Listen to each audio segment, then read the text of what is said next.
Hello there. Welcome back to the King-A-Thon, where we're talking about The Running Man, starring Arnold Schwarzenegger. This is based on King's novel, another Richard Bachman title. This is when they found out that he was Richard Bachman. They're like, oh, well, no, we really have to do this, Schwarzenegger stars as Ben Richards, a guy falsely accused of a crime he did not commit. He actually didn't want to do it at all. He tried to stop it, but he is then put in a sadistic game show hosted by the game show host to end all game show host, Richard Dawson, playing Killian, the villain of this movie. Let me tell you something.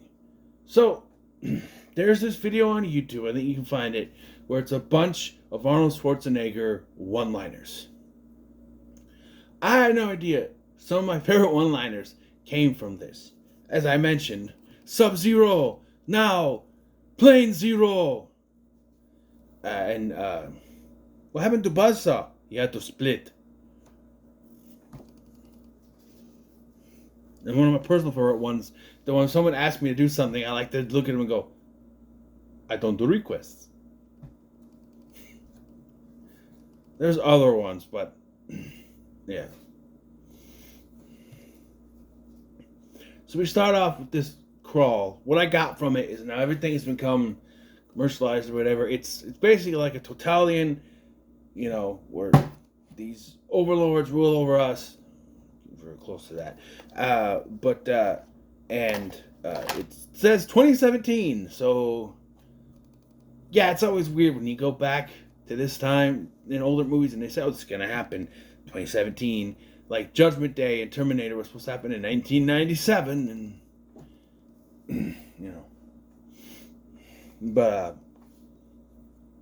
yeah, so we see Ben Richards, played by Arnold Schwarzenegger. He's in the chopper, and he's flying, and they're on this mission. He works for the government, I guess, and they tell him that he has to bomb this place, but he sees that they're just civilians down there, unarmed civilians, and they tell him to do it anyway, and he doesn't want to do it.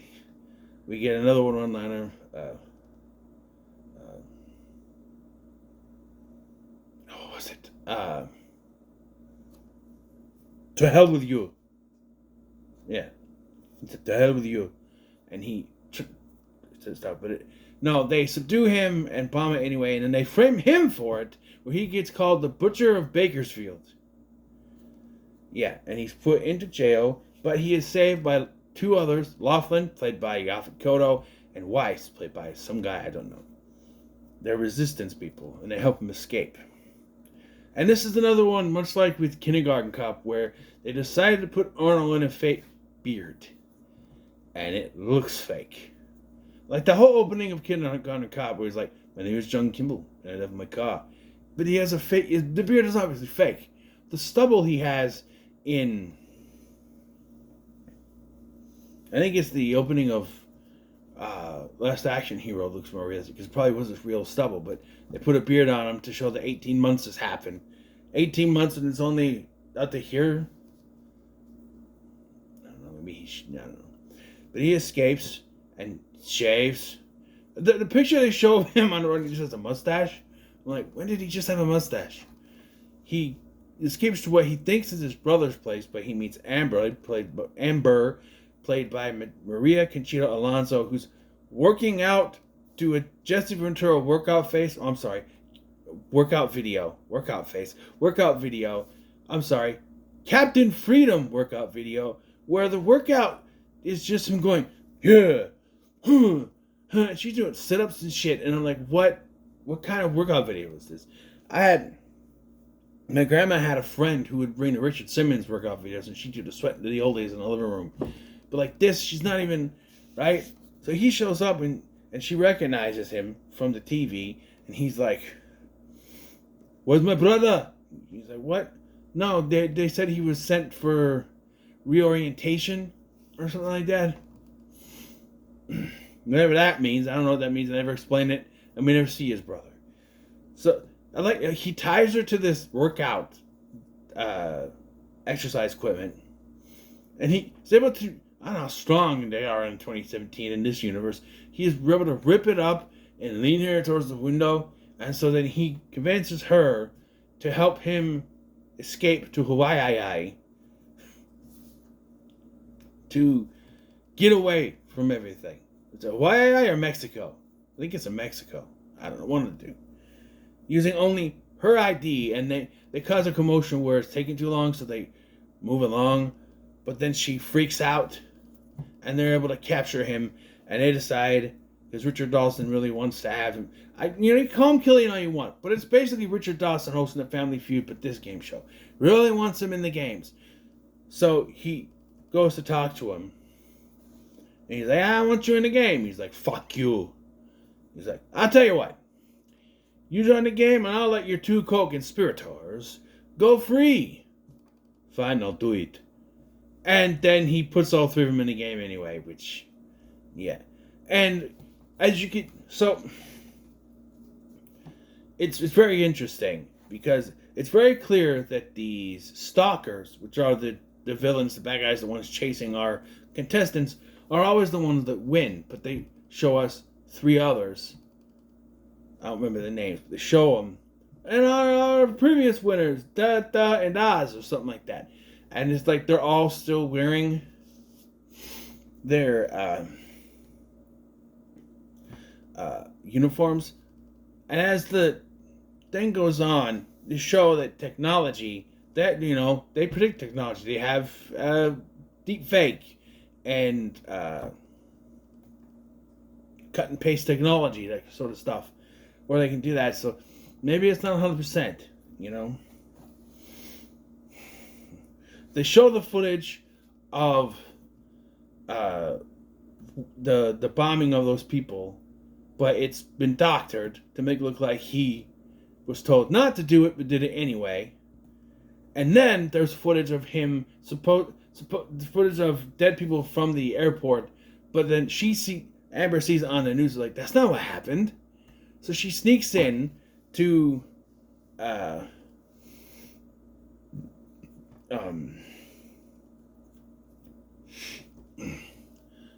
to find proof that they changed it, and she gets caught because of course she does. I didn't think she needed to be thrown into the game, to be honest.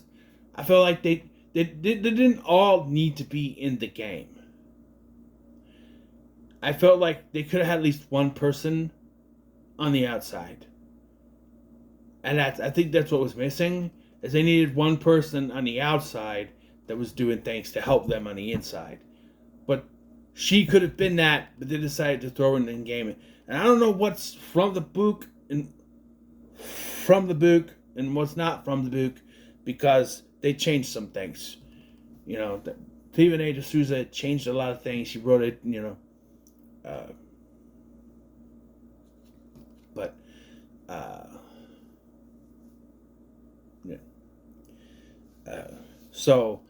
but we get Sub-Zero, Professor Toru Tanaka, rest in peace, sir, wrestler, who, he gets cut down by Schwarzenegger, who says the line, Sub-Zero, now, Plane Zero, which is corny, it's cheesy. Then you have Dynamo, who's an opera singer, not a real opera singer, but they're singing.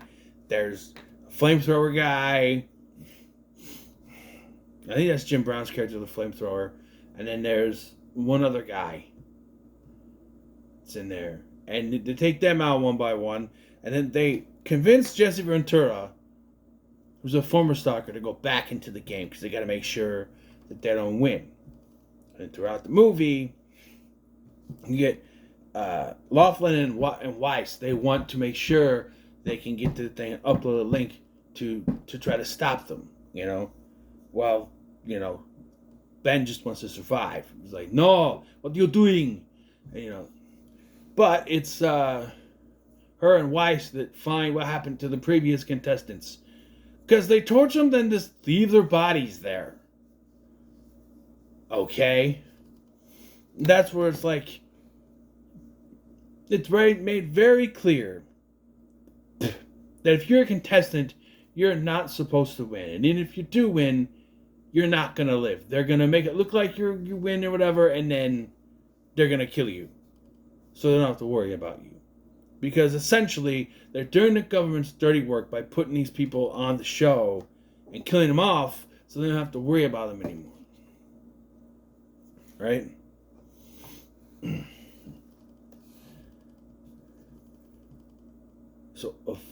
So eventually he takes a chainsaw to Buzzsaw. That's the other one. To Buzzsaw. He takes the saw to Buzzsaw, sawing him through the crotch. Sawing him through. And we get another line. What happened to Buzzsaw? He had to split. There's the most lines here. Eventually they're able to escape the game and able to upload the real footage. I like how they cut it, intersperse it with dialogue from earlier in the episode of the game. I also like how, they're supposed to vote on the stalkers, but Ben's doing so good that people start voting on him. He's like, no, you have to vote for the stalker. No, we vote for Feldman, or Ben Feldman. We vote for Ben Richards. We vote for Richards. And he's like, oh, yeah. But, yeah. So they prove that it's all bullshit. All of it. And, I think they take out Ventura, too. They get out. I think Laughlin and Weiss both die, but the other two are able to get out. They were able to show the truth. And then they send him into the game. And please don't do this. And that's when you get, I don't do requests. And he sends him in anyway, and you get a cheesy 80s theme song, a cheesy 80s song to play it out, and they have a kiss. Smooch. Victory. Yes, and I've already read what the new one's going to be. Because that's one of the reasons why I wanted to do this one, because the new one's coming out. Now, I don't know what's from the book and what's not from the book. It looks like they changed a lot of shit. There's no Amber. He's got a wife. Laughlin looks like it's just going to be an in-name only character and not even... And it's a woman. But I don't know why they got to do that. I don't know. There's other people in there. Doesn't look like there's any of the stalkers from this. No Buzzsaw, no Sub-Zero, nothing. I don't know. It looks like it's gonna suck. From what the trailers and whatever. See, the whole thing with this one is that why this works and why I don't think anyone's gonna work. This came out in 1987, year of my birth, of course. And it's a commentary on where they think society is going to go. And much like with Back to the Future Part 2 and stuff like that, they were kind of right. It's freaky. But if you do it now, and you come on where the future is going to go, it's more of a, well, duh, we're already halfway there. Where back then in the 80s, we weren't. It was only just an idea at that point. Where now, you say, oh, we're going to have all this and this and this. We kind of already do. What else can we do? Where else can we go with it? It's kind of stupid to remake it now because there's no way to do a commentary. It's like when they remade RoboCop. I do like the RoboCop remake, but the commentary in that is different because you can just do the commentary they did in RoboCop, consumerism and stuff like that, because it's all about news and stuff like that. Like the news, the commentary was more on news stories and stuff. So maybe it will be good. I don't know, but. And I love Glenn Powell, but he's no Arnold. Sorry, I don't think. No. Also, if I very correctly, he has a daughter in this version. I kind of like that he's just a single guy in this,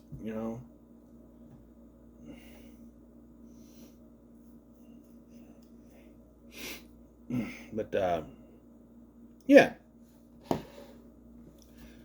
So, I think I'm going to give Running Man... I enjoyed it. I'll give it a pretty good. But a low one. A low pretty good. I liked it. That was pretty good. So, what are your thoughts on the Running Man? I'm going to try that one more time. What do you think of the Running Man? Let me know in the comments below. Make sure to like, share, and subscribe. And come back tomorrow where we look at Graveyard Shift. I don't have any cover one-liners. I haven't never seen it. I know my man Stephen Mock is in it. But other than that, yeah. From Amityville 1995 or whatever. It's About Time or whatever it's called.